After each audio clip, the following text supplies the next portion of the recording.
السلام عليكم. اليوم إن شاء الله نبدي بالترانسفورمر بعد ما المفروض يعني سوينا تمهيد إلى مبدأ عمل ترانسفورمر مغناطيسية إلكترومagnet حث mutual induction. قبلها مبدأ اللحام ليش نستخدم ترانسفورمر. فالمفروض الآن إحنا مهيئين أن نفتهم بعض الأشياء للترانسفورمر، حتى راح تكون المفروض علينا بسيطة لأن هي مجرد تجميع للمعلومات اللي أخذناها سابقا. فنبدي إن شاء الله بالترانسفورمر. ترانسفورمر، ما هي الترانسفورمر؟ المحولة، ما هي المحولة؟ هي أداة، خلينا نسميها في الآن أداة. هي لأنه إذا نقول جهاز يعني جهاز ببعض التفاصيل وكذا، فبعض الناس يقول لك هذا مو جهاز، بعض الناس يقول لك يعني المهم هسه أداة تستخدم لتحويل الباور، القدرة بين قيم للفولتية المختلفة. يعني تستلم فولتية، سورس فولتية، اوتبوت فولتية أخرى، أقل أو أكثر مو مهم. صحيح احنا باللحام عندنا أقل، بس هي مو يعني الترانسفورمر بدنا نحكي هسه بشكل عام. وممكن أعتقد يمكن ذكرنا الايزوليشن ترانسفورمر، ممكن أن تكون الباور تنتقل نفسها لأسباب أخرى. فالترانسفورمر عندها الابيليتي، القابلية على بطريقة غير مكلفة تحويل الفولتية بقيم مختلفة وهذا من فوائد ال AC system على ال DC system. يعني شنو؟ يعني هي مبدئيا مو يعني للمعلومات انه اولا ليش inexpensively؟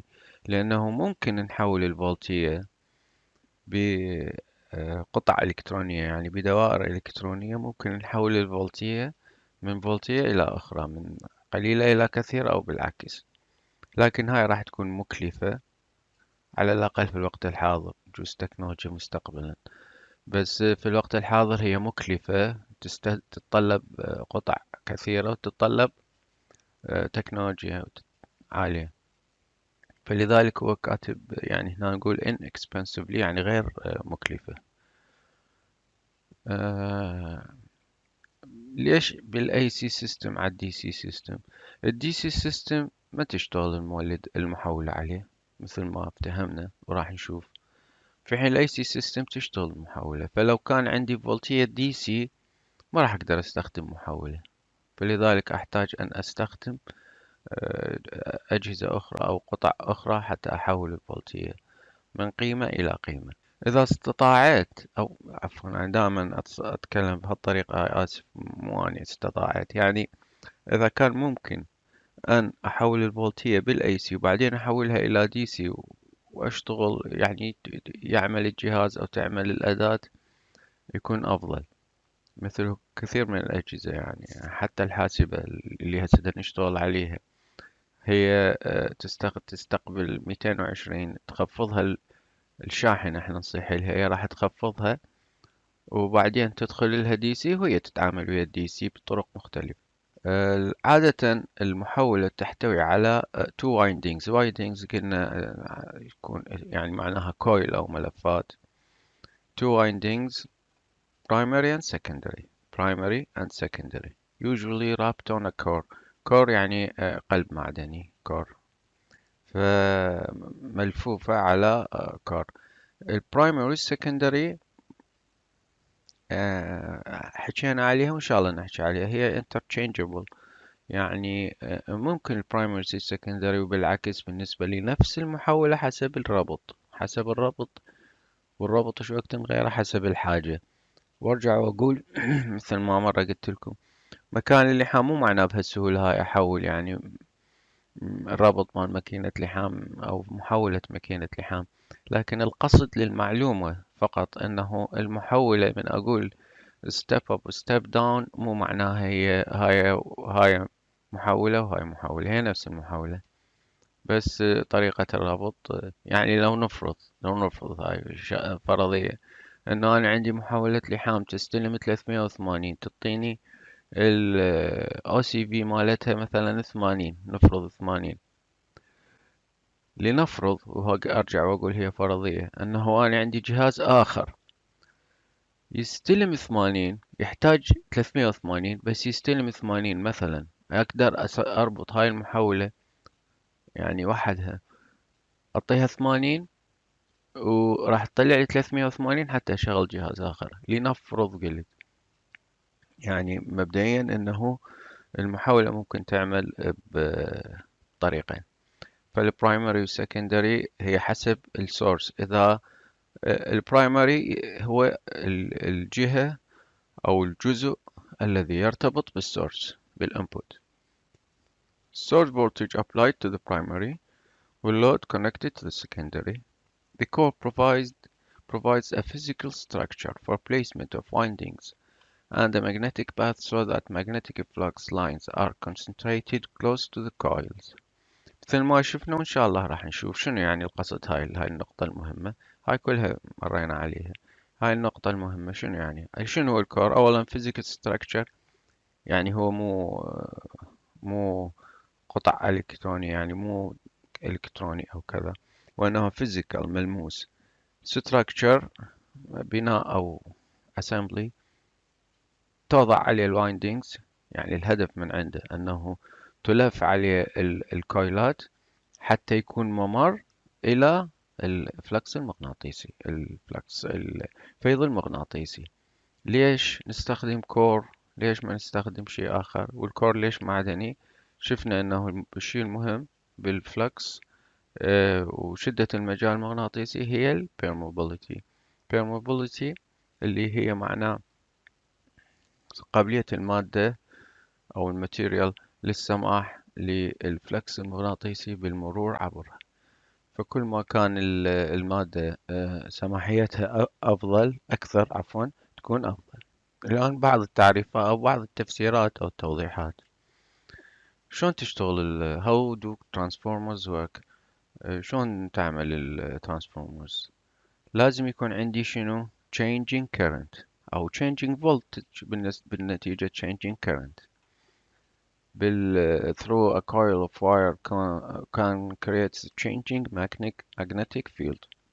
يعني لازم عندي changing، ماكو شيء ثابت constant stagnant مرات، يعني حتى يصير عندي تشتغل المحولة. لذلك لن تعمل المحولة، ولن ولا تعمل بالدي سي. Currents can be induced in other wires by these changing magnetic fields. بالقصد بالوايرز يعني الوايندينجز. وإذا كان أكو واير قريب بالمناسبة، إذا كان أكو واير قريب هم يتأثر بالمجال المغناطيسي. بس بما أنه احنا نستخدم كور، ف معظم المجال المغناطيسي راح يتحول للثانوي. The primary coil current must have AC. The iron core of the transformer is not required, but it does increases the efficiency a great deal. هاي افتهمناها عفوا.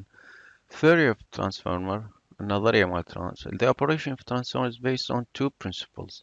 A voltage is induced in a conductor when the conductor passes through a magnetic field.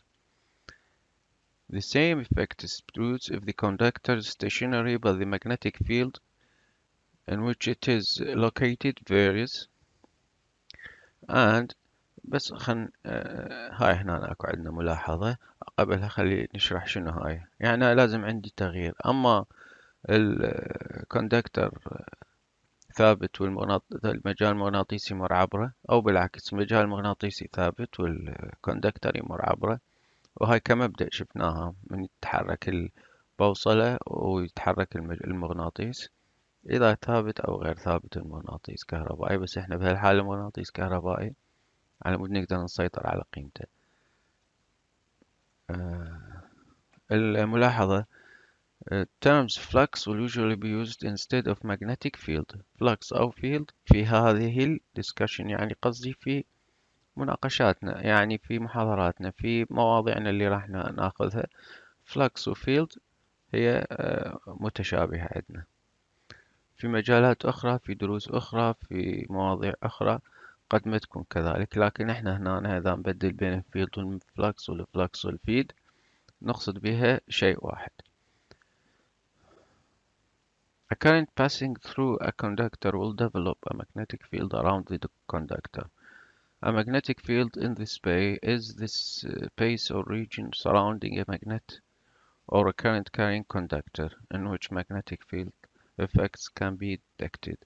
يعني مثل ما شفناها قبل سابقا، أنه من يمر تيار راح يتولد عندي مجال مغناطيسي، ومن يتولد المجال المغناطيسي اللي هو المنطقة المحيطة بالكوندكتر الذي يمر فيه التيار. وممكن ممكن الشعور به أو التحسس به. قوة المجال المغناطيسي expressed in terms of magnetic flux density. magnetic flux density تذكروها البي مو الاتش، البي هسه هاي magnetic flux density B. magnetic intensity الاتش. magnetic flux refers to the magnetic lines of force. وقلنا شنو أذكركم بيها، قلنا البي شو الاتش، شنو العلاقة اللي بيناتهم، البي نتيجة الاتش. زين، هسه راح نشوف بعض الشغلات على المحول على اي صح على المحولة، وبعدين شوية نحكي نفصل بيها، فنشوف يعني بس بعض مقطع التعليم للمحولة. بس قبلها حتى أشرح لكم، هاي محولة لكن محولة صغيرة طبعا، مو محولة لحام، بس هي نفس المبدأ ونفس يعني نفس القوانين، بس هاي محولة صغيرة. وبالمناسبة الانفرتر محولاتها تصير بهالشكل هذا صغيرة، يعني عادة تكون فيرايت، الكور يكون فيرايت مو مثل هذا معدن سيليكون، يصير سيليكون ستيل laminates of sheets or sheets of silicon steel. فعندنا هذا الثانوي وهذا الابتدائي. هاي في حالة شنو؟ لو كانت محولة لحام أو كانت محولة خافضة. خافضة، هذا الابتدائي وهذا الثانوي. شلون عرفنا هذا الابتدائي وهذا الثانوي؟ قلنا هي من تكون خافضة، خلينا نحكي على مكان اللحام. لما تكون محاولة اللحام خافضة يعني شنو؟ تخفض الفولتج. شو تسوي؟ ترفع التيار. زين، من التيار يصير عالي، يعني يصير تيار كلش عالي مناسب للحام، 100 200 300 إلى آخره. يعني شو يحتاج؟ يعني يحتاج أن يكون السلك الحامل لهذا التيار مناسب لقيمة التيار. زين، حتى يكون السلك الحامل لهذا التيار مناسب لقيمة التيار، يعني ايش لازم يكون؟ لازم يكون القطر مالته كبير، أكبر من الابتدائي. ليش؟ لأن الابتدائي بفولتية عالية، فمعناه التيار مالته بشبيه أقل من الثانوي. زين، ليش؟ يعني شلون عرفنا هاي الشغلة؟ بكل بساطة احنا خلينا نعتبر قبل حتى ما ندوخ بأمور أخرى، خلينا نعتبر هاي ideal transformer ونعمل بها خسائر. لما ما بها خسائر يعني شنو؟ يعني الانبوت يساوي الاوتبوت. زين، الانبوت شنو نقصد به؟ نقصد به القدرة الداخلة تساوي القدرة الخارجة. إذن القدرة الداخلة بي اي فولتية، عفوا بي اي فولتية في التيار، هنا فولتية في التيار. فإذا هي متساوية، فهنا الفولتية عالية والتيار قليل نسبيا، يعني هنا ايش راح يصير؟ تنعكس الآية. لما عندنا الفولتية تصير أقل، شنو اللي يصير حتى هاي تبقى متساوية ويا هاي؟ أكيد يزيد التيار. فلما زاد التيار معناه احنا احتاجينا إلى سلك أكبر. هاي قلنا ماكينة محولة ستيب داون خافضة. لو كانت ستيب اب، وين الانبوت وين الاوتبوت؟ لو كانت ستيب اب يعني رافعة، وين الانبوت وين الاوتبوت؟ يعني المفروض واضحة. مهم هسه نشوف. فهسه عندنا هاي المحولة. بالمناسبة إن شاء الله هاي الأفلام المقاطع الفيلمية التعليمية كلها أدزلكم إياها نفس الشكل وباللغة الإنجليزية، على مود هم أنا تتعلمون أكثر، ويجوز تفيدكم بالإنجليزي. يجوز نستخدم يعني ممكن تستخدم باللغة الإنجليزية، يعني بدرس اللغة الإنجليزية بعض الجمل أو بعض أو إنشاء أو مقاطع أو إلى آخره. فإن شاء الله هدز لكم إياها، عدا واحد أو اثنين من الأفلام يكون هو هندي أصله، عادة اللهجة الهندية تكون شوية مزعجة، يعني مو مثل بس هذا الفيلم هذا الفيلم إنجليزي، يعني بريتش إنجليش. أكو مقاطع شفناها أو راح نشوفها هي أمريكان إنجليش، لكن هذا بريتش إنجليش، يعني المفروض الأصل. ولو الآن في الوقت الحاضر الأمريكان اللغة، يعني اللهجة الأمريكية أو الفيرجن أما يصح لها أمريكان إنجليش، غزت العالم بواسطة الميديا وبواسطة الكمبيوتر سوفت ويرز. مهم، هسه نبدي يعني نكمل إن شاء الله. How Transformers works. هاي قلناها making magnetic using electrical current, creating an electric current using magnetism. يعني التعاريف هاي مال electromagnetism electromagnetic induction، يعني هذا نتيجة هذا. يمر تيار يتولد مغناطيسية، تمر مغناطيسية تولد تيار، أو تقطع المغناطيسية تولد تيار. فشلون نعيدها هسه؟ مثل ما قلنا قبل شوية، هذا البرايمري هذا السكندري، هنا يولد مجال مغناطيسي ينتقل للثانوي يولد لنا تيار ثانوي. كدرومagnetism هم يعني إعادة سريعة، يمر تيار عندي هنا، هذا المجال المغناطيسي اتجاهه قلنا بحسب اتجاه التيار. إذا ينقلب التيار هسه هذا ويا عقارب الساعة، ينقلب اتجاه التيار يصير عكس عقارب الساعة. إذا خلينا سلكين راح المجال المغناطيسي يصير أقوى، يعني البي تصير أكثر بنفس الوقت الاتش تصير أكثر. فبالكويل، ولهذا السبب الكويل راح يكون أكثر من السلك العادي. يعني هذا السلك هذا كويل إذا فتحناه، يعني يقول لك إذا فردناه بالعربي، إذا فردناه يعني سويناه خط مستقيم، المجال المغناطيسي مالته راح يصير أقل. هسه هنا أنا راح يمر التيار بهالشكل هذا مقطع بيها cross section through coil. فراح نشوف بهي النقطة مثلا، بهالنقطة بهالنقطة بهالنقطة راح نشوف بهالشكل هذا المجال المغناطيسي حسب همينة قلنا اتجاه التيار. فهذا اعتبرناه هسه هذا الكويل قبل شوي شفناه، هذا راح نلفه على كور. هاي هنا مثل ما تقرون current going away from you، هذا هنا باتجاه الشاشة، هنا أنا طالع من الشاشة coming towards you. هذا هنا أنا مجرد مقطع بالكويل اللي شفناه قبل شوي. فش راح يصير هسه؟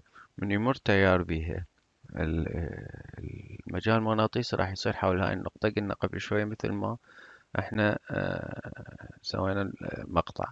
فهذا اتجاه التيار المجال المغناطيسي في النقاط هاي. فهنا ايش راح يصير؟ راح يتجمع بين كل النقاط المجال المغناطيسي هذا هنا راح يتجمع، لأنه متقاربة كلش النقاط هاي، أو الحقيقة هي مقطع للملفات اللي موجودة بالمجال المغناطيسي بالملف. هسه هنا هذا دخل الكور بالرسم، هذا الكور وهذا ملفوف دار مدار الكور. فراح نشوف انه شنو المجال المغناطيسي كله يتجمع وين؟ يروح داخل الكور. ليش؟ لان قلنا البرمبيليتي للكور هواية اعلى من البرمبيليتي للهواء او لاي يعني مجالات عفوا لمواد اخرى.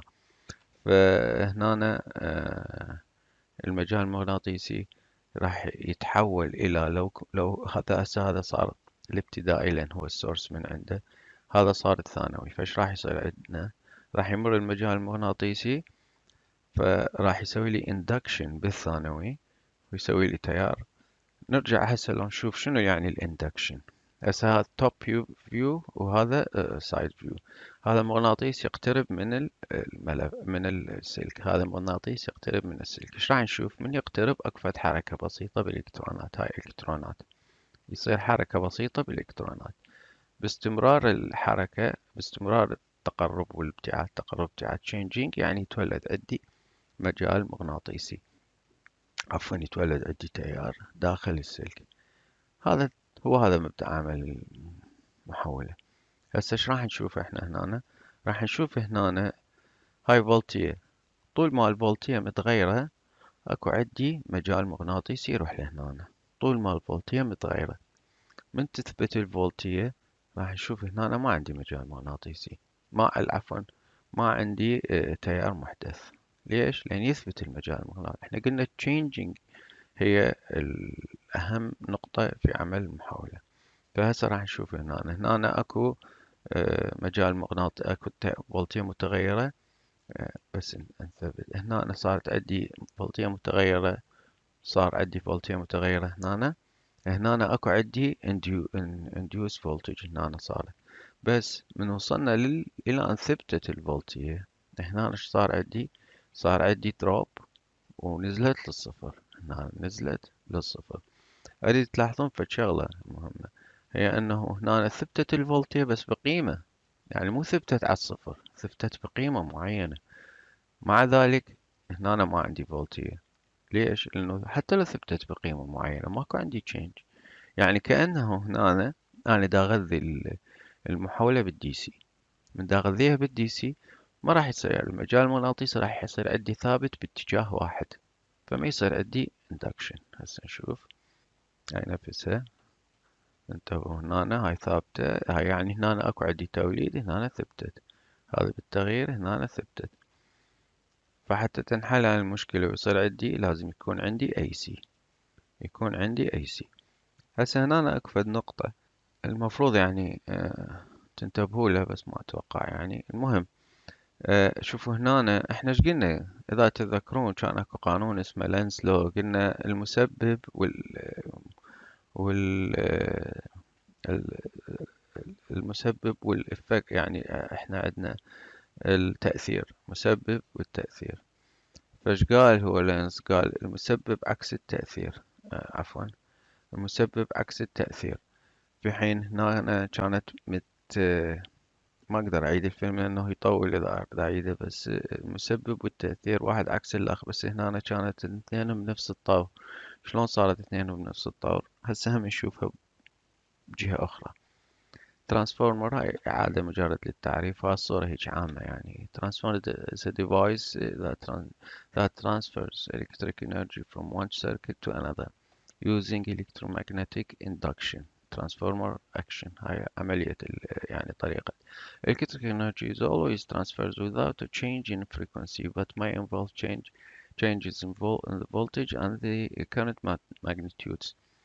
هاي نقطة مهمة، وهي شنو؟ يعني ما عندي تغيير بالفريكونسي، يعني المحولة ما تغير الفريكونسي، المحولة تستلم فريكونسي تعطي نفس الفريكونسي بالثانوي. قبل شوية من شفنا فيلم الموجة، الموجة اللي دخلت نفس الموجة اللي خرجت، يعني بالتردد. وشنو التردد؟ قلنا نعيد التردد شنو هو؟ تكرار الموجة بالثانية الواحدة. فنفس التكرار كانت الفريكونسي، ما تغير الفريكونسي. إذا تغير الفريكونسي تتأثر المحاولة صحيح، بس هي بطبع يعني كعمل ما تغير الفريكونسي، تغير فولتية وتيار. هي الحقيقة تغير فولتية وبنتيجتها يتغير التيار، بس الفريكونسي ما يتغير. فترانسفورم Transformers are commonly used in power supplies where the output voltage is different to the input. فهو يعني مجهز القدرة. وبالمناسبة كل ما يتعلق قبل وبعد المحاولة في مكان اللحام يصبح له باور سبلاي. هاي هم الشكل آخر من أشكال المحاولة، بعدين راح ناخذ الأشكال والأنواع، مجرد خلينا صور للاطلاع على أكثر ولا أقل. بس هاي ما تصير بمكان اللحام طبعا هيك أشكال. ف ال typical core materials are air, ferrite and iron. يعني ممكن يكون هواء، ferrite and iron، كل واحد له صفاته السلبية والإيجابية. بالنسبة لمكان اللحام يصير iron، عدا بالانفرتر يصير ferrite، ما عندنا air هنا. زين. هاي الأشكال الرسوم، يعني الأشكال التخطيطية. من تشوفون خريطة، أنا كنت أتمنى أراويكم خريطة، وجوز نقدر نشوف خريطة لماكينة لحام. هنا أنا أكو عندي اير كور، هذا ابتدائي ثانوي أو مو ملة يعني. المهم خلنا ناخذ من هنا كابتدائي ثانوي هواء بيناتهم. هنا هذا الفرايت يرمز له بهذا، هذا الفرايت يرمز له بهذا الخطوط المتقطعة. وهنا الايرون كور.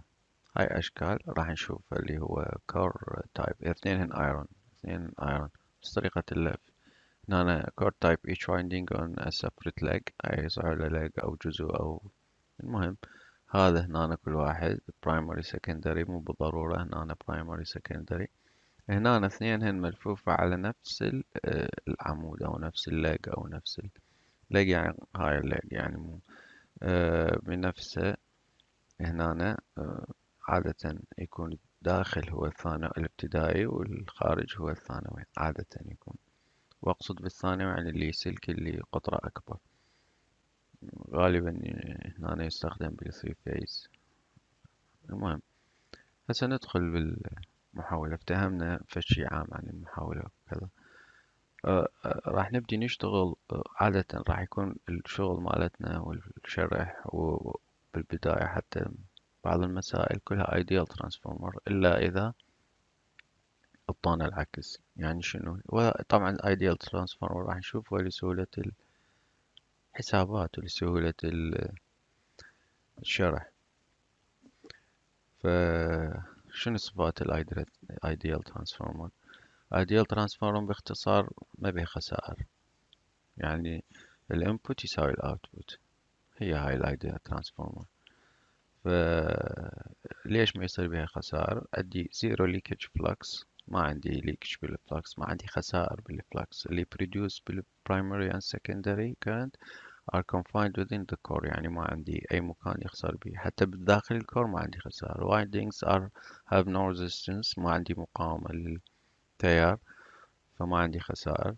core has infinite permeability، يعني permeability مالته كلش عالية لا متناهية. reluctance of the core is zero. Negligible current is required to establish magnetic flux. هاي بعدين ناخذ شنو يعني أقصد، مو المagnetic flux الأصلي. lossless magnetic core، يعني ما عندنا خسائر بالمagnetic core. no hysteresis or eddy current، هاي هم نشوفها إن شاء الله بعدين. فلذلك هتصير ideal، يعني باختصار ما عندي خسائر. First راح نشوف ال voltage current relationship for an ideal transformer، اللي هو شنو يعني، شنو قصدي يعني، قصدي بعض القوانين اللي راح نستخدمها بالترانسفورمر. No real power losses. Magnetic core has infinite permeability نفسها. No leakage flux. ثم بعدين ال primary side of the transformer as the side that usually receives power from a line. مجرد التذكير أنه البرايمري هو اللي يستقبل الانبوت، بغض النظر عن الانبوت كان هو الأقل أو الأعلى، مكان الإلحام دائما هو الأعلى. And the secondary at the side that usually delivers power to a load. For welding transformer, always consider primary as the side with the higher voltage, though for other types of transformers may be the low voltage side on a generator step-up transformer. يعني قصده ال ال العكس ممكن يصير بغير أنواع، بس مو نوع واحد، مثل الستيب اب. باللحام دائما الانبوت هو البرايمري هو يستقبل الانبوت واللي هو الفولتية الأعلى. هسه بالنسبة للفولتج، هذا هنا أنا عندي انبوت، هنا اوتبوت. هذا الرسم دائما دا يتكرر، شفتوا الاي 1 ان، من اشوف 1 ان 1 معنى هذا برايمري يعني انبوت، من اشوف 2 يعني اوتبوت. زين، هسه عندي هنا قلنا قبل شوية مجال مغناطيسي يتحرك يروح للثانوي وإلى آخره.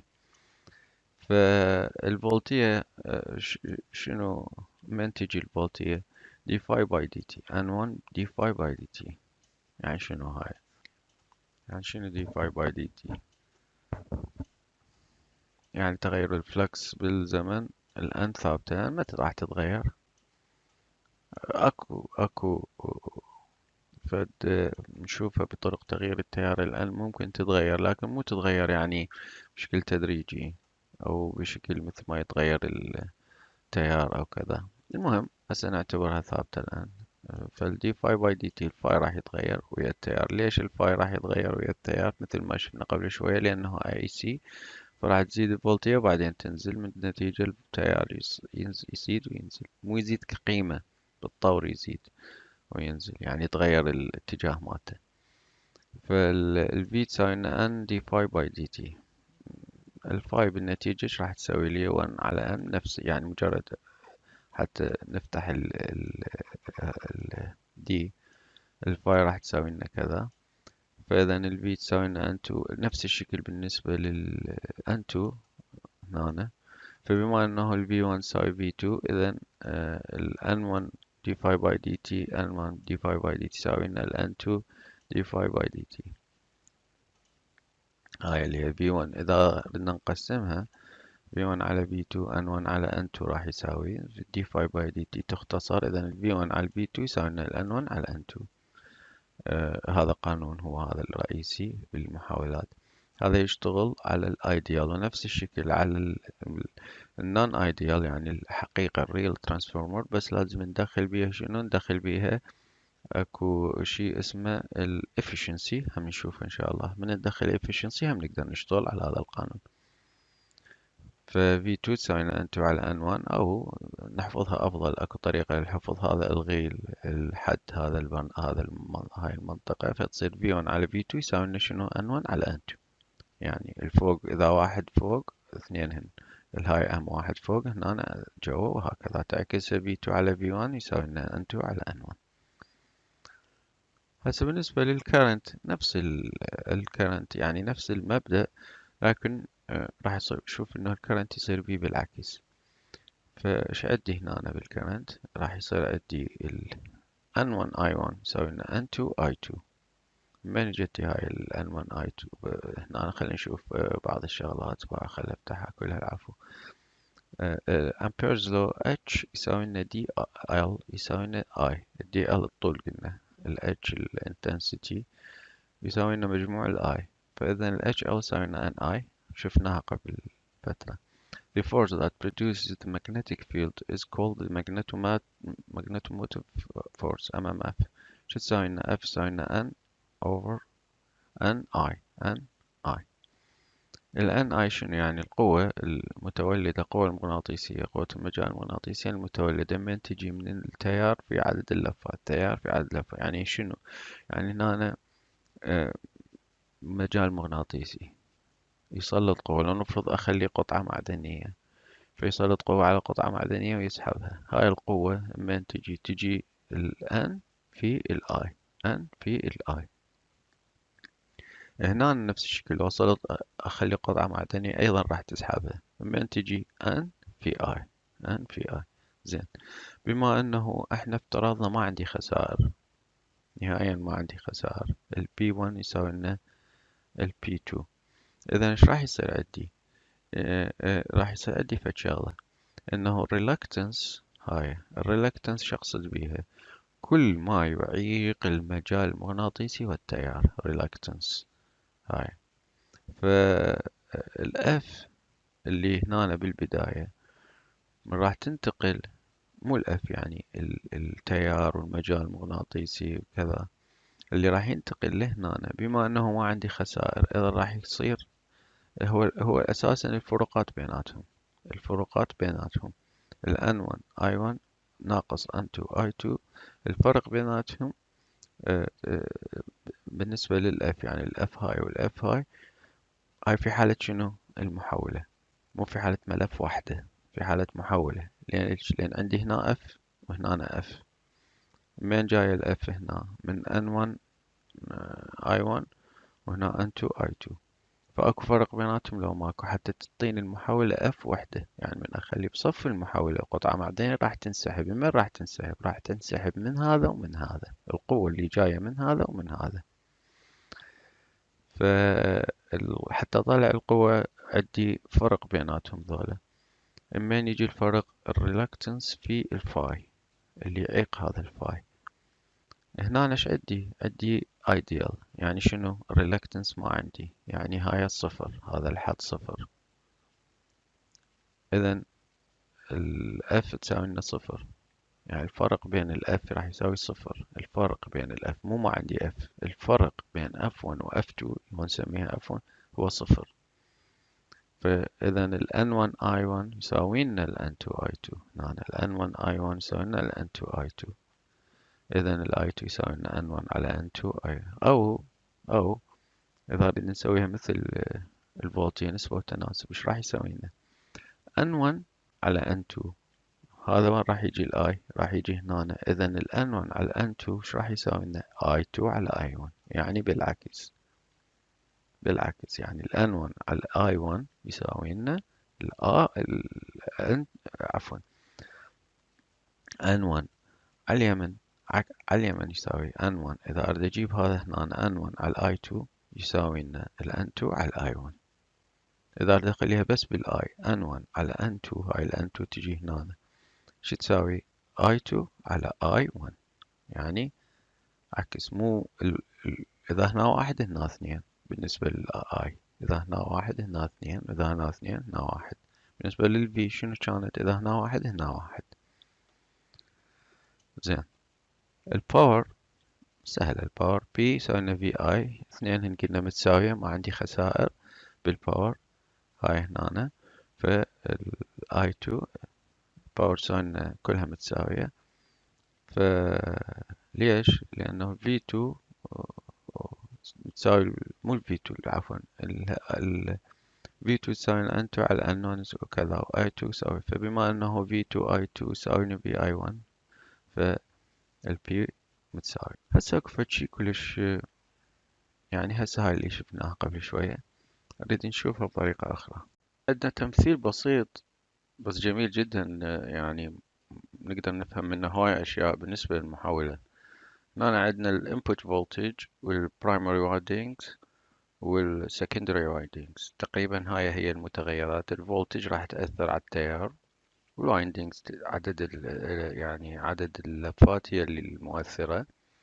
وعندنا اكو مؤثر اخر وهو التردد. التردد هنا ما راح نقدر نغيره، وهو اساسا في المحولات عدا الانفرتر ما راح يتغير، يعني ما نقدر نغيره. هو التردد اللي جاي من السورس اللي هو عندنا بالعراق 50 هرتز، دول أخرى 60 هرتز.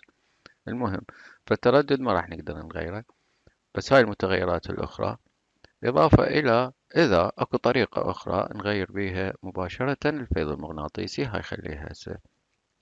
فهسه نبدي مثلا إذا غيرنا الانبوت فولتج، كل ما نغير الانبوت فولتج راح تقل الاوتبوت فولتج بنسبة معينة. النسبة ايش تعتمد؟ تعتمد على الملفات الابتدائية والثانوية. فهسه نزيد الملف الابتدائي ونبدي نغير الفولتج. وصلنا في أقصى شي 234 فولت، يعطيني 78 فولت. وفي أقل شي 23 فولت يعطيني 7 فولت. الآن راح أزيد راح أخليها على أعلى شي، وراح أزيد السكندري بثبات الابتدائي. راح أشوف دا تزيد العدد، راح يزيد secondary winding 7، صار 186، وأخيرا وصلنا إلى 9 ب9 240 240 ساوت فولتية. زين هسه راح نعكسها، السكندري ثابت والبرايمري قليل. فكل ما نقلل ايش راح نشوف؟ راح نشوف بالعكس، هنا 240 هنا قامت تزيد الثانوي السكندري، الاوتبوت راح يزيد. ليش؟ لأنه السكندري صار أكثر من البرايمري. يبقى هنا مثلا نزيد الفولت نقلل الفولتية، تبقى بنفس النسبة، نفس النسبة، الزيادة والنقصان بنفس النسبة. لكن الاوتبوت راح يتغير، لكن النسبة تبقى نفس النسبة. ليش؟ لأن النسبة تعتمد على اليمن، تعتمد على البرايمري secondary N1 و N2.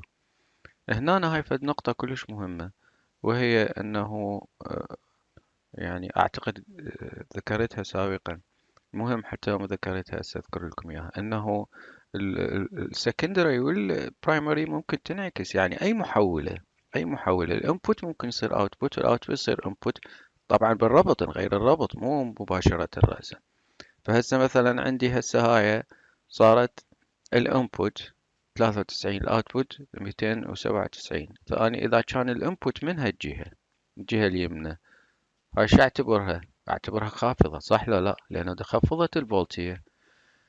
إذا الانبوت من هالجهة، من الجهة اليسرى، ايش صار عندي؟ صارت عندي رافعة. ليش؟ لأن رفعت الفولتية. إذا كل محاولة هي خافضة ورافعة بنفس الوقت حسب اتجاه الربط اللي راح نربط اللي هي طبعا في مكان في المكان الأخرى، مو يعني بسهولة نفتح المولد ونغير الربط. بس مجرد للفكرة انه من نقول ستيب داون ستيب اب، يعني هي نفس المحاولة، فقط تغيير الربط، تغيير الربط فقط. فهنا أنا هسه هاي صارت شنو من هنا، بما انه الانبوت من هنا، هاي الانبوت فولتج من هاي ستيب اب. زين، هسه ايش صارت؟ هسه ايش صارت؟ صارت ستيب داون. زين، اذا سويت فد شغلة، هاي اثنينهم 7، دخل 93 خرج 93. هاي ايش تعتبر هسه؟ اعتقد همنا ذكرناها او راح نذكرها. هاي يصح لها isolation transformer. فهنا لما ال N1 تساوي ال N2 isolation transformer. يعني isolation transformer شنو يعني اقصد بها isolation transformer؟ اكو بعضهم يقول لك ماكو هيج محاولة، شنو فائدتها اذا هي الخارج والداخل متساوي؟ لا، فائدتها الحماية. هاي تشتغل غالبا في دوائر إلكترونية، تحمي الانبوت من الاوتبوت، عفوا تحمي الجهة اللي على الاوتبوت من الانبوت. يعني اذا صارت مشكلة عندي هنا هاي تحميها من عندها. تعزل مثلا اذا عندي دي سي واي سي، تعطيني هنا بس اي سي، دي سي تلغيه لانه ما راح يدخل الدي سي هنا، ما راح يعمل، فبس الاي سي راح يدخل، وهكذا. طبعا هاي هي صح لها interactive simulation. يعني ومو بسهولة واحد يعني بالنسبة لي، ما أعرف بالنسبة لكم، بالنسبة لغيري، بالنسبة لشخص متمرس بالحاسبات، بالنسبة لي مو بسهولة يلا قدرت أحصل